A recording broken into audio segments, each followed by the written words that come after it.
Uma das cargas afetivas mais vividas, mais comentadas, mais faladas, mais pop é a tal da ansiedade. Quem acompanha aqui o canal já viu nos vídeos anteriores que a gente falou sobre a ansiedade e a gente perguntou pra vocês se vocês queriam que a gente falasse mais a fundo sobre esse tema, que é tão recorrente. E aí a gente decidiu gravar esse vídeo sobre ansiedade flutuante. Um dos comentários que eu recebi, não foi nem pelo YouTube, foi via WhatsApp, foi que São Paulo, que é a cidade onde a gente tá e é onde a gente grava os vídeos, é a cidade que tem mais ansiedade flutuante. Vocês concordam? Por quê? Uma das razões que eu acho que São Paulo é uma das cidades do mundo que mais sofre com ansiedade flutuante é por conta do ritmo. É um ritmo frenético, non-stop, 24 horas por dia, todo mundo fazendo, trabalhando, funcionando. Parou, ferrou. Então hoje a gente vai comentar mais sobre isso. Então quem tá assistindo esse vídeo e ainda não se inscreveu no canal, aproveita, já solta esse dedinho, aperta o botãozinho, se inscreve para ver os próximos vídeos legais que a gente vai postar aqui. A ansiedade, para quem tem, para quem sente, é uma sensação muito forte. E tem uma coisa que é assim, as pessoas que sentem ansiedade, elas têm duas opções. Ou elas conseguem disfarçar essa ansiedade, assim, elas colocam uma coisa pra dentro, meio que ignoram, ou elas já aprenderam de tanto sentir a ter uma destreza psíquica. Falei bonito agora, né? É tipo um domínio pra lidar com esse tipo de carga afetiva. Mas em última instância, ela é muito forte e ela afeta todo mundo. Tem aqueles também que estão no meio do caminho, né? Que são as pessoas que têm essa sensação de ansiedade flutuante, que é um negócio que não passa, e quando você olha pra pessoa, você vê que efetivamente a pessoa tá ansiosa, né? Então a pessoa não para quieta, ela fica mexendo um dos membros do corpo toda hora, tipo, né, a perna que tá com tremelique, ou é a mão que não para, a respiração que tá rápida. São vários os sinais que a gente tem pra ver quando uma pessoa tá passando por um nível de ansiedade grande ou não. Existe uma ansiedade que não passa, que não é que nem a ansiedade pontual, que dura um período, né, durante um momento de vida que você tá passando, sei lá, você tá num processo seletivo pra entrar num novo trabalho. Aquilo vai durar um tempo, quando você tiver a resposta, você vai passar ou não passar, e aí a sua ansiedade em relação àquilo vai terminar. Mas existe uma ansiedade que é flutuante, ela não passa, ela perdura,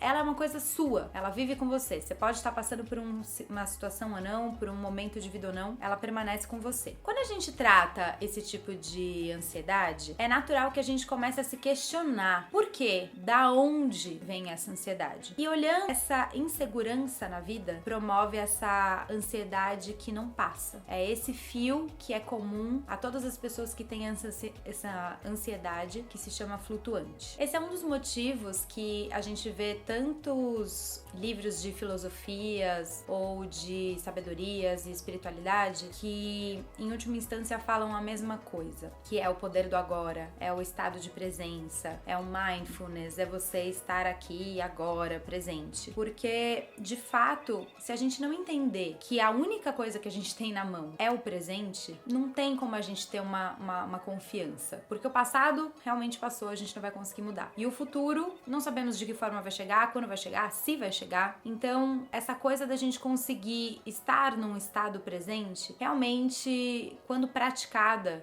e aí praticada, é praticada mesmo. É você conseguir colocar em prática, é você estar no seu dia a dia com tudo, focando toda a sua atenção, toda a sua energia, tudo que você pode fazer ali agora pra coisa virar naquele dia e deixar o dia seguinte para o dia seguinte, né? Esse estado de presença, quando praticado, realmente dá uma diminuída nessa ansiedade que a gente sente, que é muito recorrente. Então, quando a gente vê esse tipo de ansiedade flutuante e a gente começa a se perguntar a origem disso, a gente sempre olha pro ambiente que a pessoa tá inserida, pra cultura de onde ela vem ou a cultura a qual ela pertence, a família que tá por trás disso e que criou uma estrutura, um ambiente, um ninho para que essa pessoa pudesse se desenvolver e ser aquilo que ela é ou não. Todas essas causas, elas são muito presentes quando a gente vai olhar a origem dessa ansiedade flutuante. Então, assim, se a gente vê que existe alguma coisa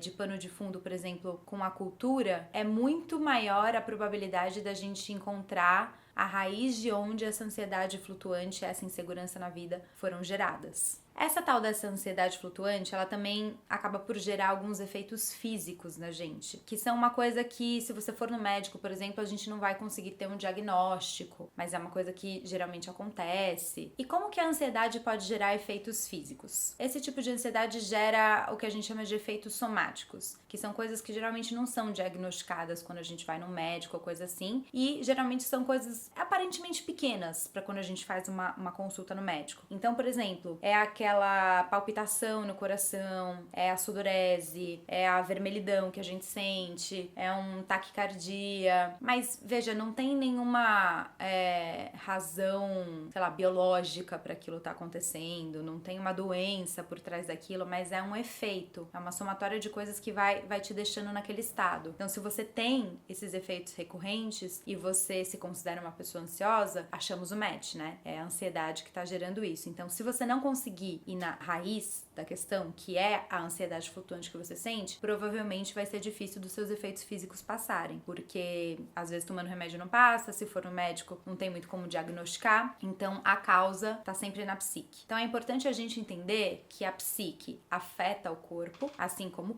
o corpo pode também afetar a psique. Geralmente o que a gente vê é que uma desordem psicológica acaba por se cristalizar e virar um distúrbio, né, um efeito somático no corpo. Numa instância leve é algum desses efeitos que eu falei, numa instância maior pode causar uma doença. Então a gente tem que tirar essa mania que a gente tem de separar as coisas, né? Aí a psique é uma coisa porque é abstrato, eu não pego na mão, não é palpável, e o corpo é outra. Não, a psique faz parte do seu corpo, que faz parte de você, ela vai causar efeitos. Em algum momento esses efeitos vão chegar. Então, só pra gente perder essa mania de colocar as coisas de modo separado. Então, essa ansiedade, se ela não for olhada, ela pode ser prejudicial, né? A palavra exata pra ela, quando a gente vai estudar isso em livro, é perniciosa. Tô cheia das palavras difíceis hoje.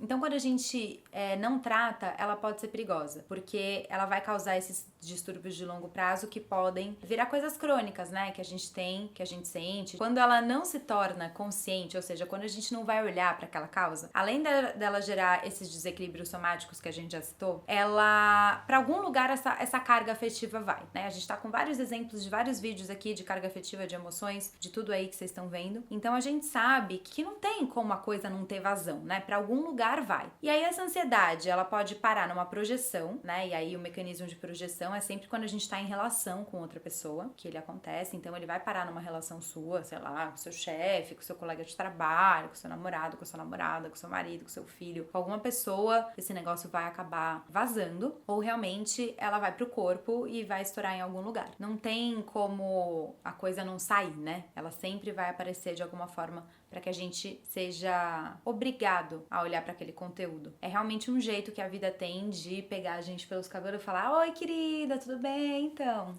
vai olhar para isso sim, só um minutinho. É isso que acontece. Então, a nossa defesa mais primitiva, mais familiar contra a ansiedade é fugir dela. Todo mundo sente essa ansiedade, a primeira coisa que a gente faz, eu acho que é até instintivo, vai. A gente, eu não quero sentir isso, porque incomoda, e aí a gente ignora. E aí é uma decisão que a gente tem que ter quando a gente sente essa ansiedade flutuante a longo prazo, se a gente vai decidir lutar ou fugir. E aí fugir, a gente acabou de conversar sobre as consequências. Lutar, eu considero um caminho um pouco mais inteligente, embora às vezes meio doloroso, porque a ansiedade, como todas as outras cargas afetivas, tá querendo te mostrar alguma coisa. Isso vai exigir um trabalho seu. Tipo, qualquer coisa que você faça na sua vida vai te exigir um trabalho, um tempo, uma dedicação. Claro, mas em última instância é uma escolha que a gente faz, olhar pra isso de frente ou não. E tem uma coisa que é que a gente aprende na vida é engraçado isso, a se distanciar das realidades dolorosas. Como se as realidades dolorosas não pudessem ter um lugar, um espaço na nossa vida. Eu super entendo de dor, tá, gente? Eu entendo que a